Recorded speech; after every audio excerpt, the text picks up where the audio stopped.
¿Qué tal, colegas? Bienvenidos a un episodio nuevo de su podcast Entre Colegas. Mi nombre es Daniel Vela y en esta ocasión nos acompaña Cecilia Bautista. Ella es licenciada en Administración y Gerencia en Servicios de Salud por la Universidad Galileo en Guatemala y actualmente está trabajando en Laboratorio Clínico Citolab, así como es administradora en Hospital Privado El Jardín.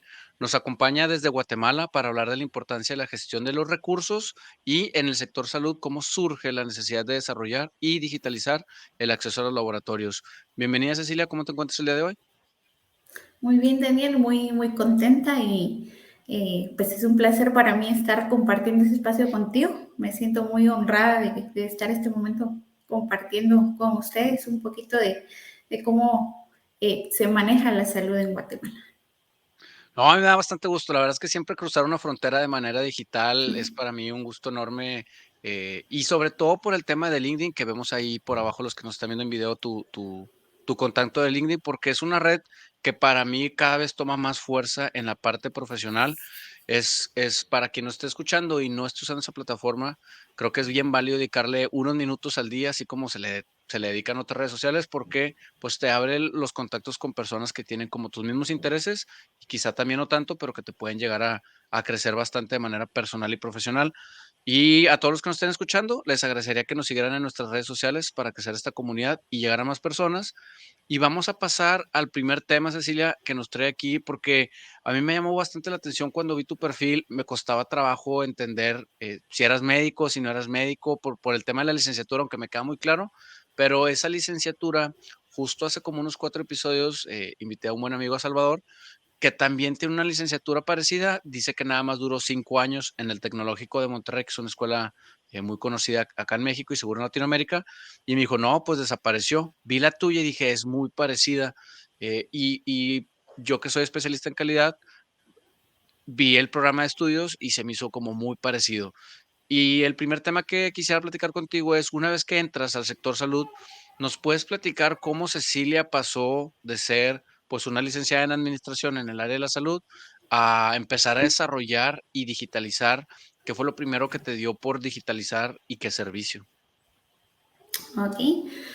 Bueno, en el laboratorio donde yo trabajo, pues fue un reto, ¿verdad? Mi jefe es un andrólogo y embriólogo. Somos un laboratorio especializado en fertilidad. Eh, pues queríamos como que innovar esa parte, ¿verdad? Pues en el laboratorio también vemos todo lo que es química, todo lo que es química sanguínea como tal, pero no queríamos dejarla como de lado. Y mi jefe, bueno, innovemos, veamos de qué manera podemos atraer más clientes, ¿verdad? O de qué manera informar que no solo somos especializados en fertilidad, sino que también vemos lo que es química sanguínea y otros aspectos. Entonces, él me puso ese reto, ¿verdad? De que veamos de qué manera podemos sacarle provecho. Y pues yo empecé a investigar un poquito de qué manera podíamos introducir lo que es la parte digital, ¿verdad? El servicio como tal. Y que pues el mundo ahora gira a través de lo digital, ¿verdad? La gente está siempre en los teléfonos y tenemos, me puse a evaluar que mucha gente, más que todo la población joven, no tiene la cultura de hacerse un chequeo médico, ¿verdad? Entonces empecé a pensar en esa manera de, bueno, nuestra orden que tenemos en papel, que es la que se usa comúnmente, ¿verdad? Que se lleva con los médicos la llenan, nos refieren a los pacientes, pero dije, bueno, cuando uno cotiza esos laboratorios es como muy tedioso, ¿verdad? Estar llamando al call center y que apacha aquí, apacha allá, y no es como que lleguemos rápido al objetivo, ¿verdad? Que es cotizar nuestros exámenes. De esa manera fue como dije, vamos a traer a los pacientes donde ellos tengan una plataforma, en este caso fue directamente de nuestro sitio web, que pudieran entrar y ellos mismos poder cotizar sus exámenes, ¿verdad? Así como igualarla a nuestra orden en papel, igualarla, pero trasladarlo a lo digital, ¿verdad? Yo no soy ni ingeniera en sistemas, no tengo ningún conocimiento en esa área, pero mi jefe sí venía trabajando con algunas personas de esta parte, ¿verdad? Lo trabajamos con Carlos Cabrera, que es el CEO de Guatemala.com, pues él lo venía manejando desde hace un tiempo y él estaba un poco, ocupado en su agenda, ¿verdad? Y me dice, mira, si tú quieres introducirte a esto, lo quieres llevar a cabo, te invito a que lo conozcas. Te doy los accesos directamente y es muy amigable. Se hizo con Elementor y con WordPress. Y pues al inicio para mí era algo súper nuevo, ¿verdad? No es como que uno sepa cómo es que funciona. Y de a poco empecé como yo a hacer la estructura, ¿verdad? Pues ahí así tuvo que intervenir alguien que supiera en sistemas como tal, ¿verdad? Un máster web que nos apoyara en esa parte, pero yo los iba dirigiendo, ¿verdad? O sea, yo quiero que cuando el cotizador, pues entremos, por ejemplo, en la parte de andrología, de espermogramas, que es nuestro fuerte, pues también fuera anclado a eso, ¿verdad? Así fue como se fue desarrollando, ¿verdad? En este momento estamos en posicionamiento de esa parte. No sé si tienes alguna duda. Uh-huh. Sí, fíjate que cuando me compartiste lo que estaban haciendo, yo busqué en algunos laboratorios, pues, de acá de Monterrey, México, y normalmente, probablemente es como algo muy antiguo, el tema de que ellos solamente ponen qué estudios se realizan, pero los precios no, y porque se espera mucho, o sea, si viene este icono para que te dirijan a WhatsApp, pero luego le picas y es muy lento, solo tiene cierto horario de atención, no siempre te resuelven la duda, o te dicen, marca la sucursal, y ahorita que seas el grupo poblacional de la juventud, pues también mucha gente ya no quiere hablar por teléfono, o sea, seguro hay gente de, no sé, voy a decir un número, 45 para arriba, que a ellos sí les gusta hablar por teléfono y a lo mejor gente de menor edad dice, no, a mí resuélvemelo con un clic, resuélvelo con un WhatsApp, pero de manera rápida, porque ese es otro, o sea, sí puede ser por WhatsApp, pero si es muy lento, se diluye y ya no sigue. Entonces, la duda que me queda es si surgió el temor de, oye, voy a poner a la vista mis precios, a lo mejor la competencia los va a ver, me va a causar conflictos, se me va a ir gente o me van a copiar el modelo. ¿Cómo dar ese paso que creo que a veces puede ser como el que te detiene a decir, no, pues mejor no?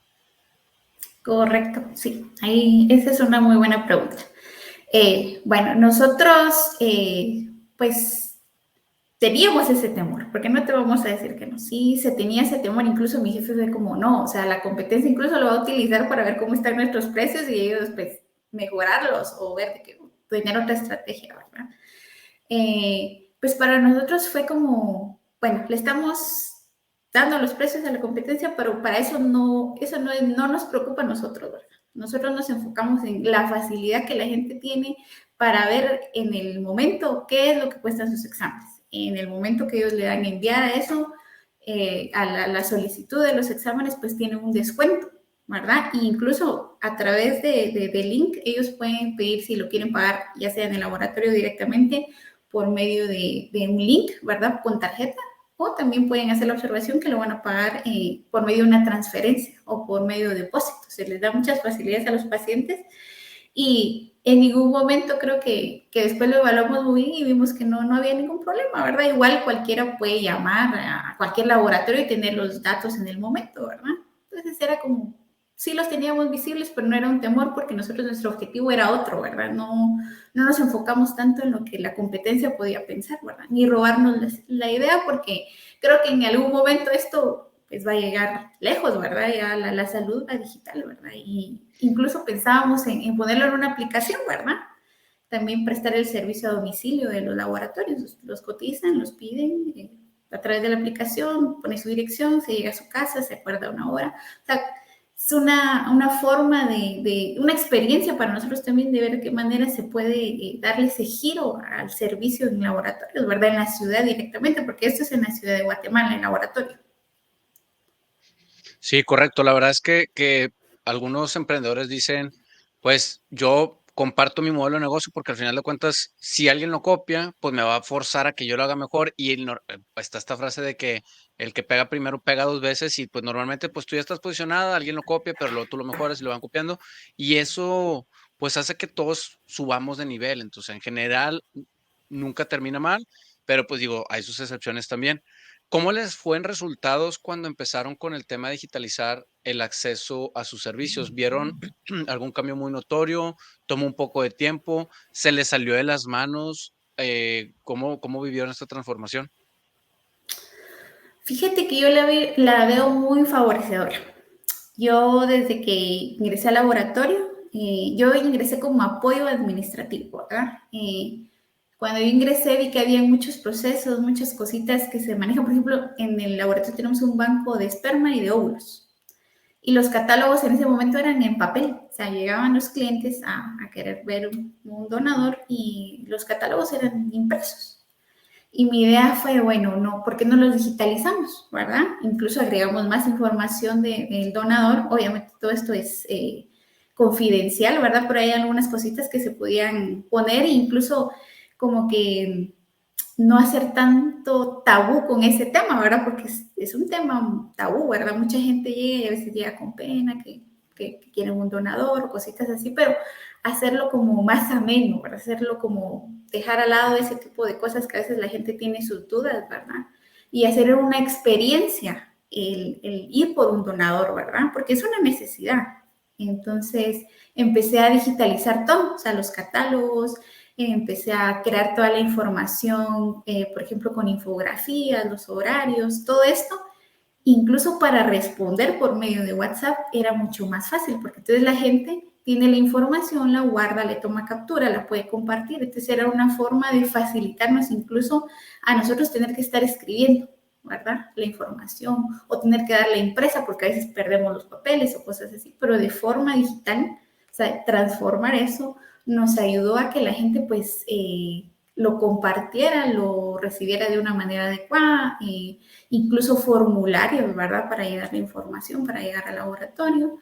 Entonces eso nos ha facilitado y hemos tenido una respuesta muy, muy positiva, ¿verdad? De los servicios que nosotros prestamos. La parte positiva seguramente es de afuera hacia adentro, pero y la parte para que el que lo esté escuchando diga, oye, pues yo tengo un negocio y quiero dar este paso de la transformación, ¿cómo les fue? O sea, en tu experiencia, por lo que comentas, se puede leer entre líneas que pues aumentaste la carga de trabajo. ¿Fue solo al inicio? ¿Fue una curva o sigue creciendo? ¿Los demás te ayudaron? ¿Cómo te tocó esa parte? Ok. Pues nos hemos, sí subió, nos hemos mantenido, ¿verdad? Aquí en la ciudad lo que pasa es que hay muchos laboratorios pequeños. Esa es como nuestra desventaja que tenemos porque en cada esquina, en cada colonia, en cada lugar hay pues un laboratorio, ¿verdad? Y es competencia.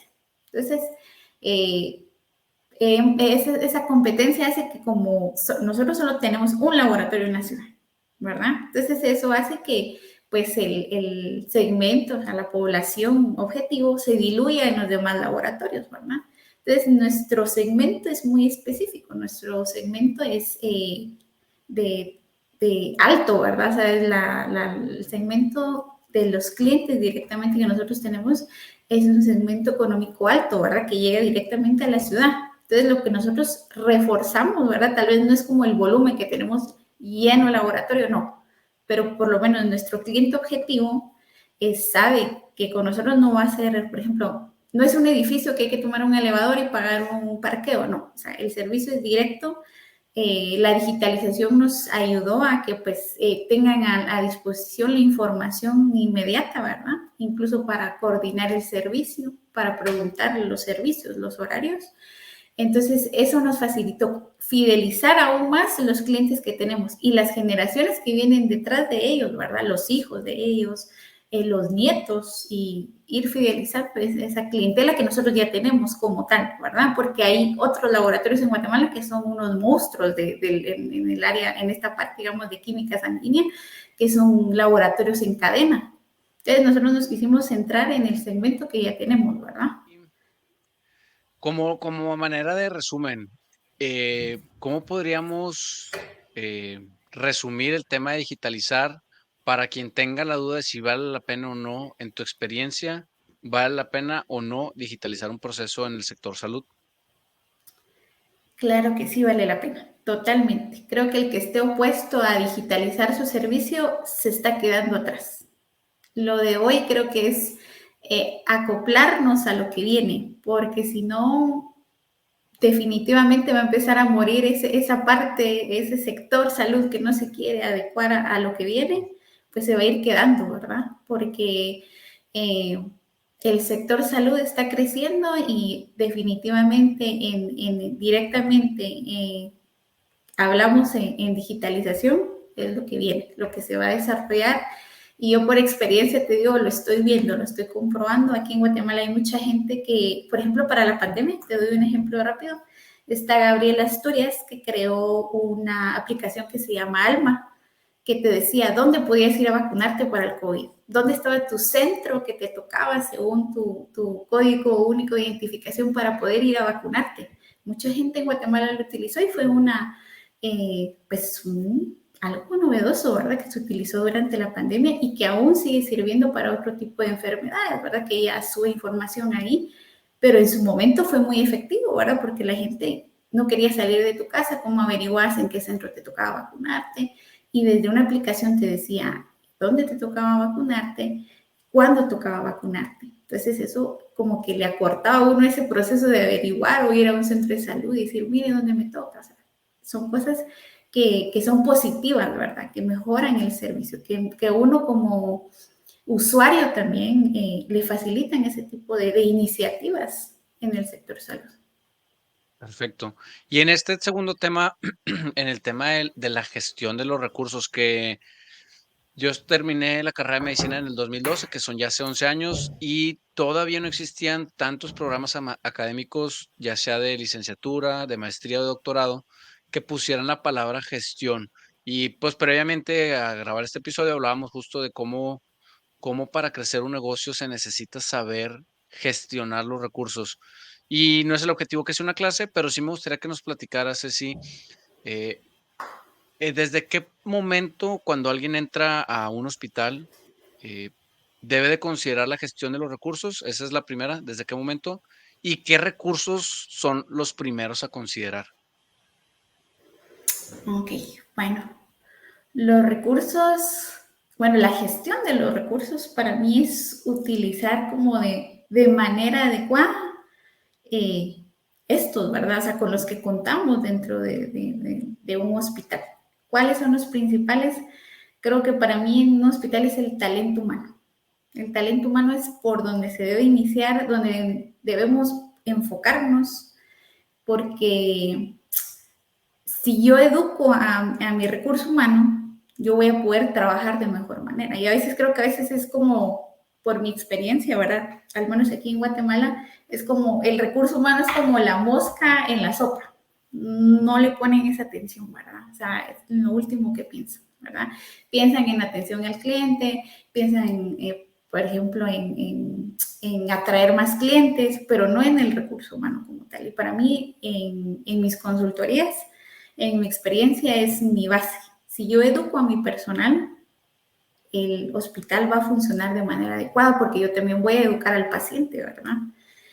¿A qué me refiero con eso? Con capacitación, con educación continua para el personal. Sí, la verdad es que acá nos toca ver mucho en los sistemas de salud y en los hospitales y seguramente en cualquier lugar. El tema del problema de comunicación. Y el tema de comunicación normalmente se detona por el personal de salud, que luego se lo transmite entre ellos y luego ellos lo bajan a los pacientes. Y luego si consideras que también son clientes los médicos tratantes, pues termina siendo un círculo vicioso que si educaste mal, como bien dijiste ahorita, o capacitaste mal, la palabra que se quiera poner, al personal operativo o a veces el directivo, que también ese es otro tema que hablaremos, pero si haces mal ese paso o dices tú, no, pues es que le pago poquito y luego lo tienes a disgusto y luego se desquita con el paciente y luego el paciente regresa, entonces el tema de comunicación y cultura organizacional, que si no me equivoco es una de las materias que tienes ahí que tienen en el, en el programa académico, es bastante importante el tema de cultura organizacional, independientemente del tamaño de la organización, ¿no? Correcto. Sí, sí, definitivamente te digo, eso es como mi base, ¿verdad? Para que un sistema de salud funcione es con el talento humano, ¿verdad? Y tú decías de los directivos también tiene mucho que ver cómo es el personal, ¿verdad? Desde la cabeza es cómo va a funcionar el resto y es bien importante enfocarnos en eso, enseñarles a trabajar en equipo, porque es vital, ¿verdad? O sea, todos son como un engranaje y debe funcionar de acuerdo a cómo deben ir las piezas, ¿verdad? Porque si alguna falla, algún área no está en comunicación, entorpece todo el proceso. Podemos estar haciendo mil cosas, implementando la última maravilla, pero si no tenemos al personal capacitado, educado para lo que se está haciendo, incluso si el mismo, a veces me ha pasado que el personal ni siquiera sabe cómo ejecutar su trabajo, ¿verdad? Porque me ha tocado en algunas consultorías, yo me baso principalmente en esto. Mi consultoría inicia justo en el recurso humano, evaluando cómo ellos hacen su trabajo, ¿verdad? Cómo es que lo desarrollan. Si saben cómo hacen, si saben por qué, cuál es el fin de su trabajo, ¿verdad? Porque a veces mucha gente me ha pasado que yo les pregunto, mira, ¿me puede explicar cómo hace usted, cuál es su trabajo aquí en el hospital, ¿verdad? O aquí en el laboratorio o en la clínica. Y la gente a veces no sabe qué responder, ¿verdad? Porque a veces tiene ese problema, no saben por qué están haciendo eso, solo lo hacen, ¿verdad? A veces la administración es así también, ¿verdad? Lo hacen por, ¿cómo se diría? Como por tradición, ¿verdad? Así lo hemos hecho, así me enseñaron, así me dijeron que se hace. Y es como muy cuadrado, ¿verdad? Porque no son personas que tengan iniciativa, ni tampoco están educados para hacer, pues, diferente o proponer cosas diferentes, ¿verdad? Porque como están todos los días en su área, bien puede ser alguien que diga, bueno, a mí se me ocurrió esto para mejorar un proceso, yo capté esto en el tiempo que llevo dando el servicio y tener esa iniciativa de mejorar el servicio, pero no, la gente a veces es muy cuadrada, pero depende también, por eso digo, de la educación que uno le da a ese colaborador como tal. O a veces no le prestamos la atención o a veces ni siquiera tienen los recursos para poder hacer su trabajo de manera adecuada. Ese tipo de cosas yo las evalúo.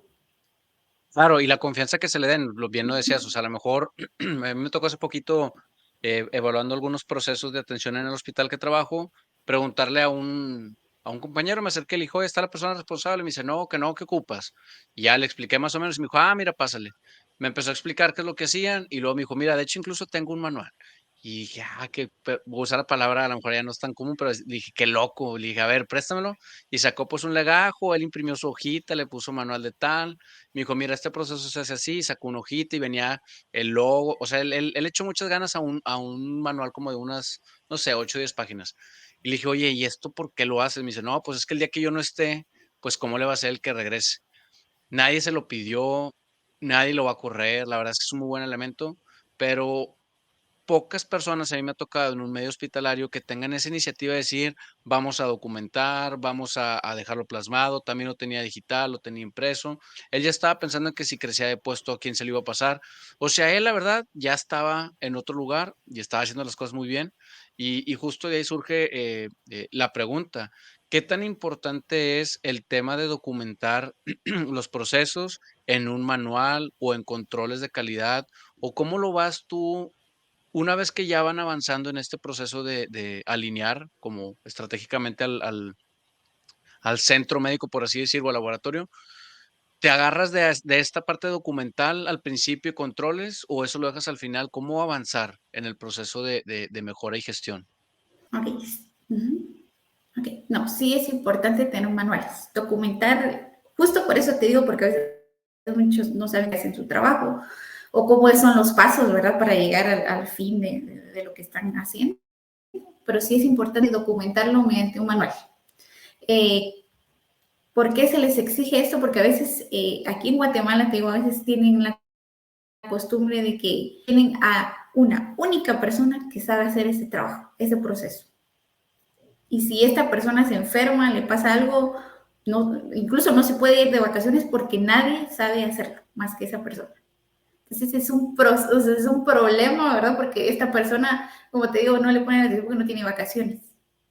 ¿Por qué? Porque solo él sabe hacerlo. Entonces es muy importante documentarlo, incluso si esta persona renuncia o a veces se siente muy indispensables en su área porque dicen, bueno, yo lo sé hacer y yo hago lo que yo quiero aquí porque soy el único que lo sabe. Entonces llegamos a toparnos con este conflicto, ¿verdad? Entre el patrono y o sea, entre el jefe y el colaborador porque se siente muy indispensable en esa área. Y obviamente estas personas son muy importantes, ¿verdad? Pero nosotros también tenemos que tener como administradores, tener ese respaldo de que alguien más, por si pasa una emergencia, alguien más sabe cómo hacer ese trabajo. O queremos contratar a alguien, ¿verdad? De apoyo, o vamos a cambiar el personal, o estamos teniendo ese problema, pues bueno, eh, tenemos ese manual que si alguien nuevo viene, pues lo va, incluso que ese manual se haga con ciertos, ¿cómo te diría? Que cuente con ciertos requerimientos, porque a veces lo hacen y ni el que lo escribió lo entiende, ¿verdad? O sea, debe entenderse, que cualquier persona que tome ese manual pueda entenderlo, porque a veces hacen los manuales y parece que estuvieran en chino porque ni siquiera los que lo hacen, te digo, lo entienden. Me he topado con manuales así en algunas áreas y los hacen sin lógica. Sí, claro, yo también estoy en la parte documental, cuando son no clínicos y los empiezo a leer y les digo, oye, aquí no debería decir esto, dicen, pues sí, doctor, pero eso es obvio. Y le dije, pues seguramente tú que eres dueño del proceso, pero si yo se lo paso a otra persona como yo, quizás sí necesite que diga eso. Dicen, bueno, pues si es para usted, Silvio, pues sí, pero es que lo estamos haciendo para que cualquier persona, dentro de lo que cabe, con preparación para el puesto, lo pueda entender. Y sí, las primeras veces, no sé cómo si te ha tocado a ti, pero las primeras veces hay mucha resistencia de inicio a que alguien venga como a auditar su proceso o a documentar su proceso y ya después que ven de que, oye, pues es que nomás lo estamos haciendo uniforme y muy fácil de leer, pues ya como que entienden, empatizan y avanza más pronto. No sé cómo ha sido tu experiencia en el acompañamiento de las áreas en documentar y hacer manuales de los procesos. Correcto, hay mucha resistencia. Definitivamente, cuando uno entra a un lugar a mejorar los procesos, sí hay mucha resistencia del personal, ¿verdad? Incluso me he encontrado con que hacen como grupos, ¿verdad? Como no, no lo hagamos, ¿verdad? Y así lo hemos hecho siempre y nunca hemos tenido ningún problema, ¿verdad? O sea, tienen esa idea de que así es como funciona. Pero sí, definitivamente la resistencia es un obstáculo, pero como te digo, se puede educar al colaborador. Si se le explica por qué es que se va a implementar, por qué es que se necesita un manual. O sea, hay que explicarles también, ¿verdad? No solo es decir, mira, hay que hacerlo y va a servir para alguien más, no. O sea, sí hay que explicarles a ellos cuál es el fin del manual, ¿verdad? Para que ellos lo entiendan, para que ellos accedan incluso a brindar esa información para poder crear el manual como tal. Entonces, incluso después evaluar el manual, ¿verdad? Si cumple con todas esas características, como tú dices, para que otra persona, obviamente con la educación, pueda venir y leerlo y entenderlo y aplicarlo y saber cómo se funciona esa área como tal. Y en estas consultorías que haces, normalmente muchos empiezan con un FODA, ¿no? Que es este de fortalezas, debilidades, oportunidades y demás. ¿Cómo le haces cuando encuentras oportunidades, debilidades, amenazas, para comunicarlas con todos los niveles? Porque de pronto alguien se puede asustar, a lo mejor un directivo lo entiende y tiene la madurez, pero algunos niveles que algunas veces se involucran podrían decir, oye, no, sí es cierto, o qué peligro, o no sé. ¿Cómo sueles manejar ese tipo de situaciones cuando haces estos análisis y les dices, oye, pues, o a veces a nivel personal, también hay personas que lo suelen trabajar como en esta evaluación anual que en muchas empresas se hacen de desempeño, decirle, oye, pues tienes estas amenazas o tienes estas fortalezas, pero tienes estas debilidades. ¿Cómo te ha tocado ese modelo cuando estás mejorando un centro? ¿Ok? Bueno, lo ideal sí sería con un FODA, pero por el punto que tú acabas de tocar, a veces, pues para no hacerlo tan sofisticado, a veces hay áreas que no lo entienden como tal. Lo que yo hago es contrastar el antes y el después, o sea, como yo lo evalué y la propuesta que yo tengo y cuáles serían los beneficios, por ejemplo, te doy un ejemplo de justo esto de los manuales, que no hay un manual, digamos, en el área de rayos X, ¿verdad? No, no hay un manual.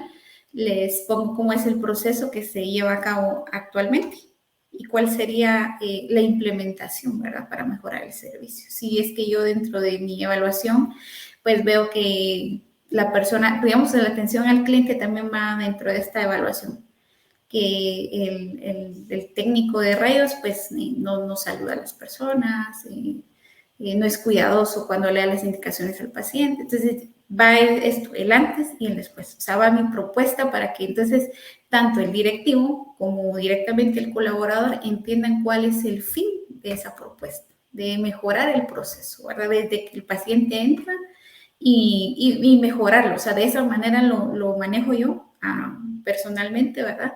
Para que directamente quien va en el área donde se va a mejorar ese proceso lo entienda de la manera más simple, ¿verdad? de la manera más simple para que vea cómo va a mejorar incluso su trabajo, ¿verdad? Sí, incluso yo evalué dentro de esa evaluación, yo vi que faltaban herramientas para mejorar ese servicio, ¿verdad? Si, digamos, al técnico le faltaba hacerle un mantenimiento al equipo, ¿verdad? Porque él me lo dijo durante esa evaluación que yo hice, porque eso es lo que hago, mire, que cómo está funcionando el equipo, porque a veces los directivos están tan ocupados que ellos no piensan en ese tipo de cosas, ¿verdad? No le ponen como que mucha atención a eso, porque solo saben que está funcionando, que están mandando a los pacientes, y ahí sale el trabajo, pero no le ponen esa atención. Entonces, dentro de mi evaluación de la consultoría hago eso, como que hago una evaluación personal del área y luego contrasto el antes y el después, cuáles son las mejoras y cómo se va a medir la calidad de esas mejoras dentro del proceso, ¿verdad? Y, digamos, en el caso de la calidad, pues se podría hacer una encuesta con los pacientes que salen de rayos X para ver cómo les atendieron, qué les pareció el servicio, si les gustó el ambiente donde están, y ese tipo así es como yo lo manejo. Perfecto, muy bien. En cuestión de tema de, digo, es prácticamente una maestría o un doctorado, si lo quisiéramos resumir, pero el objetivo es para quien esté escuchando a lo mejor por primera vez este tema. En el tema de la gestión de los recursos, ¿algo que se nos esté escapando de este tema? Creo que otra importante es la parte financiera. El área financiera también, muchos directivos me he topado, no hay muchos, pero la mayoría, que los directivos no tienen un sueldo, ¿verdad? O sea, lo que ingresa, digamos, los ingresos totales, después de pagar proveedores y todo, digamos, esta parte la toman ellos. Y cuando viene, por ejemplo, hay que invertir, hay que tener un fondo de ahorro, un fondo de inversión, un fondo de emergencia.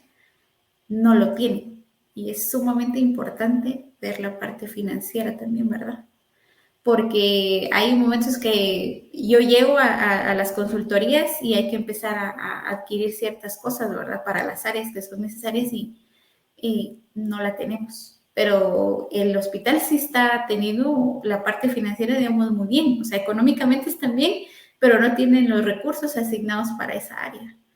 Entonces es como un problema, digamos, en las consultorías porque a veces captan toda la plata, digamos, la parte directiva para ellos, porque no tienen digamos, esa cultura de llevar las finanzas como deben de ser. Y digamos que aquí entra la parte contable, la parte de los auditores que llevan la contabilidad y que en conjunto con la administrativa, pues hacen si hay una buena parte financiera más la administrativa, pues hacer una muy buena mancuerna, ¿verdad? Para llevar a cabo todas las mejoras.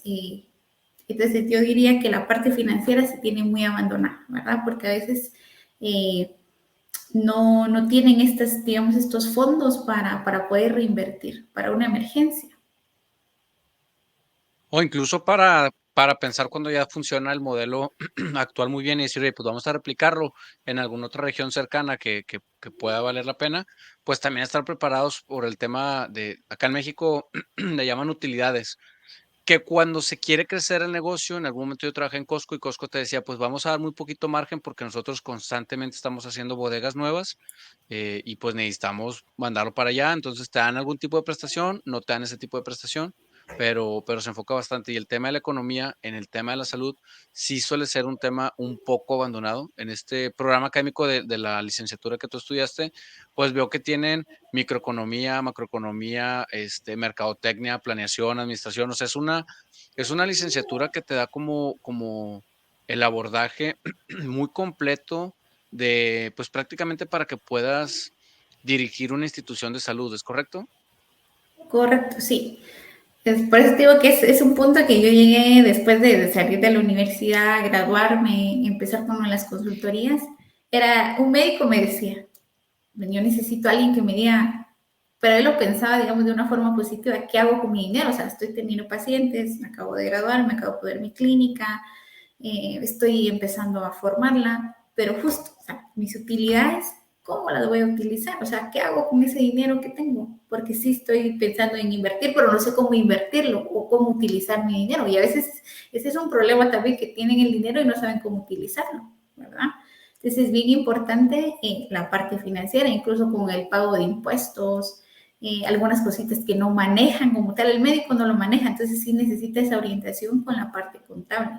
Y es bien importante no dejarla atrás porque eh, hay pasivos laborales como tal, que aquí a veces no se tiene la cultura de contar con esos pasivos laborales, o ir que un colaborador puede renunciar o se va a ir y pensar en esos pasivos de que tienen que pagarle todo el tiempo que estuvieron con nosotros, es como que no se vaya porque no tengo los fondos para pagarle a ese colaborador, ¿verdad? Entonces son cositas bien importantes que se dejan de lado, pero en su momento, o sea, son tan importantes que lo que hacen son convenios de pago, ¿verdad? Que está bien, pero no se tiene como un apartado, digamos, como que un fondo que se va apartando lo del fondo de retiro, el fondo de emergencia, el fondo de inversión, que no, a veces en la mayoría no están creados. Hay que llegar a incluso explicarles cómo funcionan, porque a veces piensan, no, me está quitando mi plata, ¿verdad? O sea, no quiero dar ese dinero, o sea, quieren sentir que tienen el dinero, pero yo les digo, no, al final es un dinero falso porque en algún momento tiene que salir, ¿verdad? En algún momento no lo van a solicitar. Claro. Ceci, la pregunta obligada, ¿por qué decidiste estudiar esta licenciatura? De dónde una niña en la primaria o en la secundaria, si es que así se llama en Guatemala, pero de dónde los niveles básicos de educación de repente dices, ah, quiero estudiar administración de salud? Ok, bueno, mi plan siempre fue estudiar medicina, fue ser doctora. Fui mamá joven, entonces, bueno, dije, medicina es una carrera que necesita pues, mucho tiempo, ¿verdad? Y ya no era una opción para mí en ese momento, entonces entré a la universidad a estudiar un técnico en urgencias médicas. Y ya estando en urgencias médicas, pues me di cuenta que pues había mucha sangre, eran como muchos accidentes, ¿verdad? Eran todos como trauma y cosas así que entraban directamente. Y bueno, dije, no, la salud ya, o sea, directamente lo que es medicina ya no es para mí. Y recuerdo muy bien que había un médico, el doctor Ronnie Contreras, y yo le conté a él, me daba clases a mí en esa carrera de urgencias médicas. Y le conté, mire doctor, fíjese que ya no voy a seguir, voy a buscar otra carrera, pues, ya no en salud, porque creo que no es lo mío. Y él me dijo, no, fíjate que aquí en la universidad hay una carrera que no tiene nada que ver directamente con el paciente como tal, pero es administrativa y es muy bonita y no tiene mucho que estar en la universidad y te podría interesar. Así fue como llegué a la licenciatura en administración. Vi el pensum, en ese momento me inscribí, le di de baja a la otra carrera y así fue como entré al mundo de la administración en salud.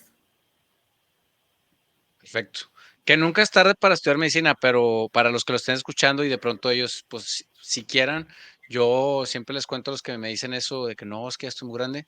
Yo cuando me gradué, se graduaron en mi generación, que eran bastantes, yo creo que como unos 430 alumnos, y de esos, más o menos unos 8 o 10 eran personas arriba de 50 años, que ya tenían otros trabajos, a lo mejor jubilados, a lo mejor pues ya tenían capacidad económica para poder estar todo el tiempo en la escuela y pues nunca es tarde, digo, al que esté escuchando esto, siempre puedes tener dos carreras porque pues no vale la pena quedarse con las ganas. En tu caso, pues te diste cuenta de buena manera pues que no era lo tuyo y que al final de cuentas pues te ves bastante feliz desempeñando lo que estás haciendo ahorita, que también es bonito. La verdad es que estar a cargo de instituciones de salud puede ser muy satisfactorio porque vas viendo poco a poco los cambios cuando son positivos y cuando son negativos pues también aprendes y te da bastante experiencia para saber cómo mejorar las condiciones que se otorgan a todos los que están involucrados en el hospital. Eh, Así que pues te felicito. Ceci, ¿hay algo más que eso nos está escapando? ¿Algún otro tema o algún otro concepto que dijeras tú, tenía preparado este y no lo mencioné? Bueno, yo creo que lo que platicamos, ¿verdad? De la gestión en salud. O sea, todo lo que engloba, o sea, todas las áreas son sumamente importantes. Todas las áreas son sumamente importantes. Eh, Creo que no dejar escapar ninguna de ellas, ¿verdad? Porque es como eh, sumamente importante que la administración sea eficaz, ¿verdad? Proporcionar el servicio de salud, que la gente apruebe lo que estamos dando, ¿verdad? Que la gente se vaya satisfecha con el servicio que se le está brindando, que sea seguro, ¿verdad? Que todo lo que se esté implementando, pues estemos constantemente evaluándolo si es seguro para el paciente, las implementaciones, si va a estar satisfecho, centrarnos como tal en el paciente, ¿verdad? La atención en salud también en nuestro medio, tanto en el área pública y privada, a veces está muy de lado. No le ponemos tanta atención al servicio al cliente porque a veces, como te digo, los colaboradores no están educados para la atención al cliente. Falta mucho en esa parte porque a veces ellos creen que el paciente nos debe más a nosotros que lo que nosotros le debemos a ellos en el servicio, ¿verdad? A veces se atiende de mala manera, no, a veces el colaborador así como piensa, así lo dice, ¿verdad? No evaluamos ciertas cosas, ¿verdad? Directamente con el paciente, estar constantemente centrados en eso. Te digo, mi lema sí es educar al colaborador. Esa es mi parte donde yo me enfocaría para la administración en salud, educar al colaborador, siempre, siempre, siempre. La educación continua en todas las áreas. Porque es bien importante, todos tienen contacto con el paciente, incluso el área administrativa, pues yo también soy una de que siempre tenemos que estar en constante educación, para estar siempre informados, innovando, viendo de qué manera podemos mejorar los servicios para la atención directamente con el paciente.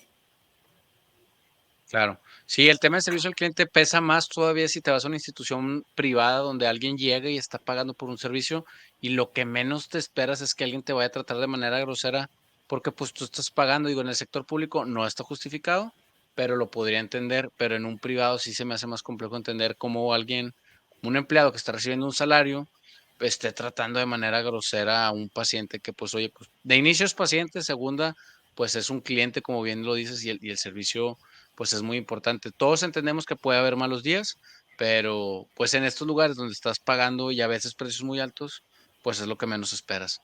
Este, agradezco bastante que nos hayas acompañado. No sé si hay algo más con lo que quieras despedirte de la audiencia antes de terminar el episodio. Bueno, que fue un placer para mí compartir este espacio contigo.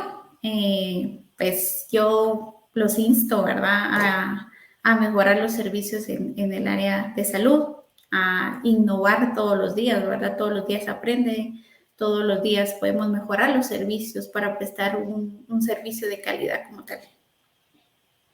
Perfecto. Pues muchas gracias y de nuevo por aceptar la invitación. Saludos hasta Guatemala. La verdad es que, pues, normalmente sabemos que la salud no es muy diferente en los países, con cualquier persona que he platicado de otros países lejos de México. Básicamente son los pilares elementales en todos lados y me da mucho gusto saber que pues estamos en el mismo canal. Así que te felicito por la labor que estás haciendo y por el contenido que compartes en redes sociales. Hemos llegado hasta aquí. Nos vemos la próxima semana a seguir viviendo nuestra misión.